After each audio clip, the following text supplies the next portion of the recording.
Last question ہے جی، پونے سے امن جیت سنگھ ہیں انڈیا سے. تو امن جیت سنگھ صاحب کہتے ہیں جی کہ پاکستان میں الیکشن ہونے جا رہے ہیں، انڈیا میں بھی الیکشن کا سال چل رہا ہے، آپ نئی ہونے والی قیادتوں کو دونوں ملکوں کے حالات ٹھیک کرنے کے لیے کیا مشورہ دیں گے؟ اچھے حالات دونوں ملکوں کے لیے کتنے سود مند ثابت ہو سکتے ہیں؟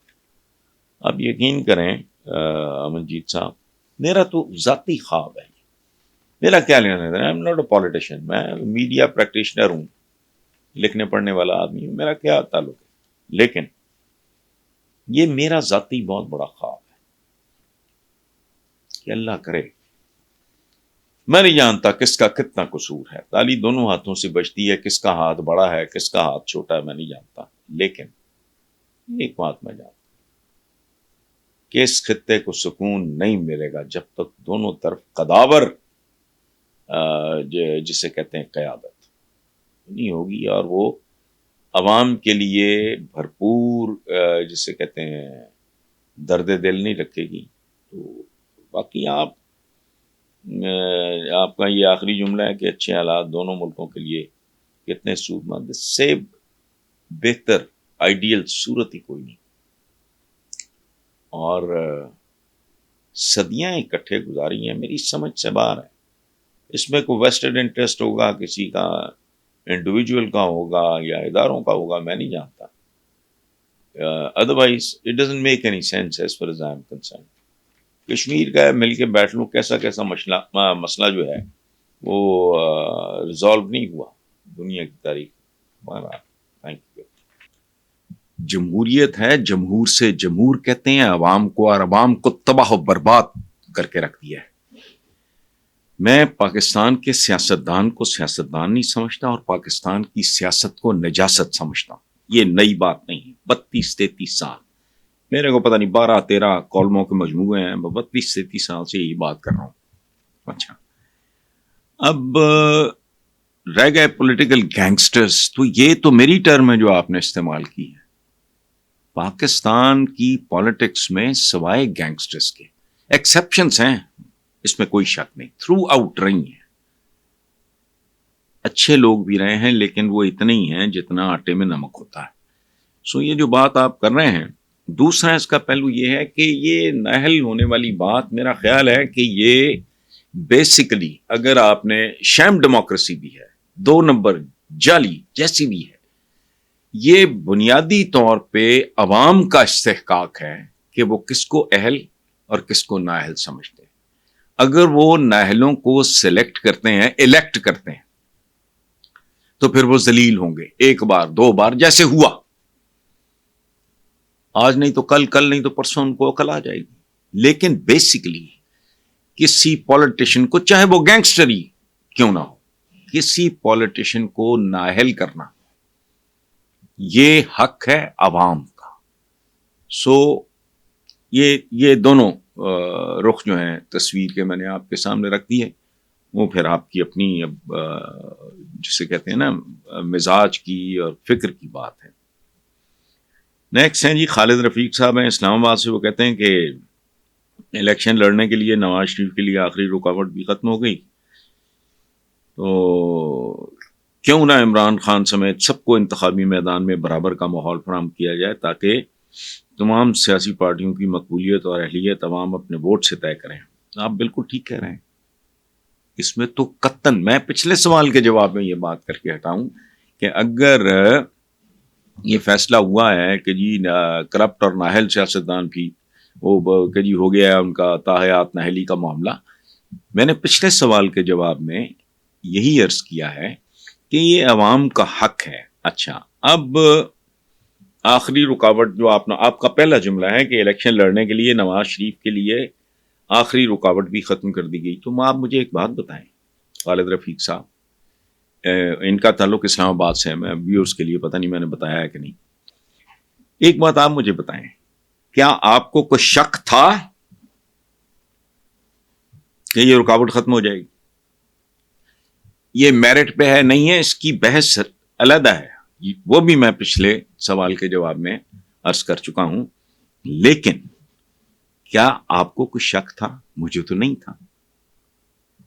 یہ جو تانبورا اٹھا کے یہاں آ گیا ہے بندہ نواز شریف نام کا، بھاگا ہوا تھا، 50 روپے کا اسٹیمپ پیپر، یہ وہ مل ملا ہیرا پھیری جو بھی کیا، چلا گیا وہاں بیٹھا رہا.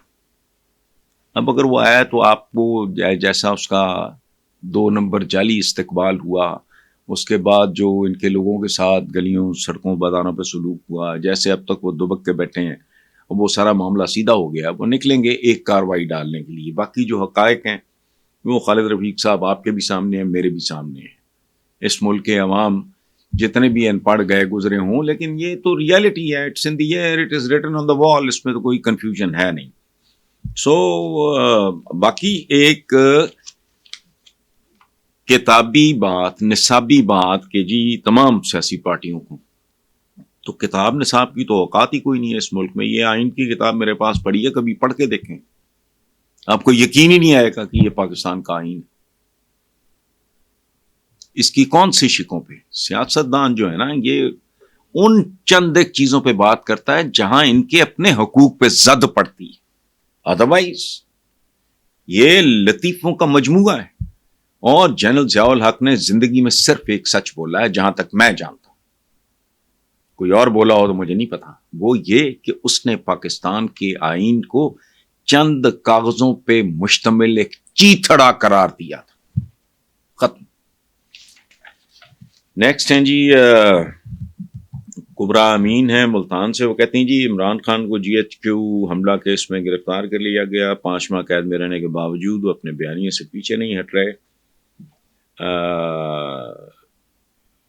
9 مئی کے بعد جو کیسز عمران پہ بنے، کیا وہ ان سے جان چھڑا سکیں گے؟ یہ تو وقت ہی بتائے گا بہن میری کہ، یا بیٹا مجھے نہیں پتا آپ کا ایج گروپ کیا ہے. تو باقی یہ پارٹ آف دا پیکج ہے، یہ تو اس کھیل کا حصہ ہے. پاکستان کی پوری تاریخ اٹھا کے دیکھ لیں، یہاں کیا کیا کچھ نہیں ہو سکا. اس ملک کے بانی پتہ نہیں، مجھے نہیں سمجھ آتی وہ کیا تھا. قائد اعظم محمد علی جناح، ایمبولینس خراب ہوتی ہے، کوئی سٹینڈ بائی، کوئی ارینجمنٹ نہیں ہے متبادل. شدید ترین موسم میں ایک ڈائنگ مین بیٹھی، پنکھا چل رہی، پھر لیاقت علی خان، پھر ذوالفقار علی بھٹو، پھر بے نظیر بھٹو. اس بغول تے کچھ نہ بول. Thank you.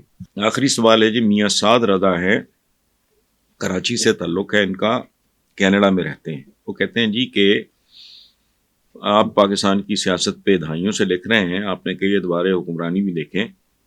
پاکستان کی تاریخ اور تمام ادوار حکمرانی اور سیاستدانوں پہ ایک ایک کر کے واضح اور تفصیلی تجزیہ پیش کریں تاکہ ہماری نسلیں بھی اپنے ماضی سے روشناس ہو سکیں. میاں سعد رضا صاحب، یہ اس طرح کے پروگرام میں 75 سالہ تاریخ بیان کرنا ممکن نہیں ہے. یہ تو پھر چند گھنٹوں کا ایک وہ ہونا چاہیے، ایک سیشن ہو، اس کے بعد پھر کوسچن آنسر سیشن ہو، پھر صورتحال واضح ہوگی. ایک موٹی بات میں آپ کو بتا دیتا ہوں.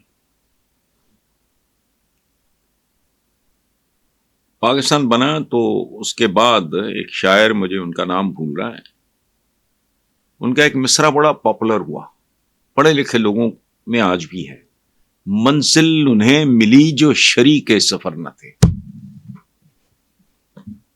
اچھا، پھر ایک بڑا خوبصورت گیت ہے، اس کا ایک مصرع ہے،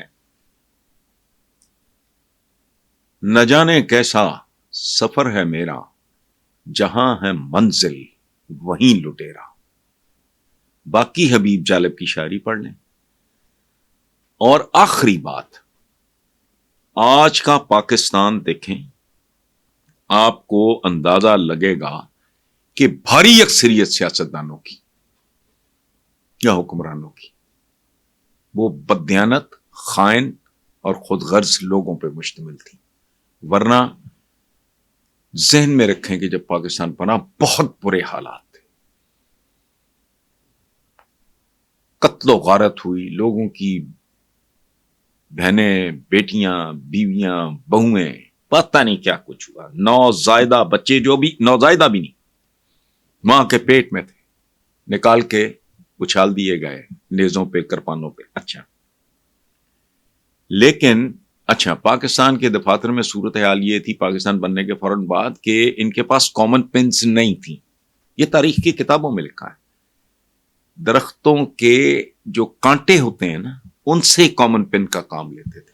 لیکن پاکستان مقروض نہیں تھا بلکہ پاکستان نے لینا تھا. پتہ نہیں 75 کروڑ میں شاید اماؤنٹ نا، جس پہ گاندھی جی نے مرن برت رکھا کہ یہ پاکستان کا حق ہے.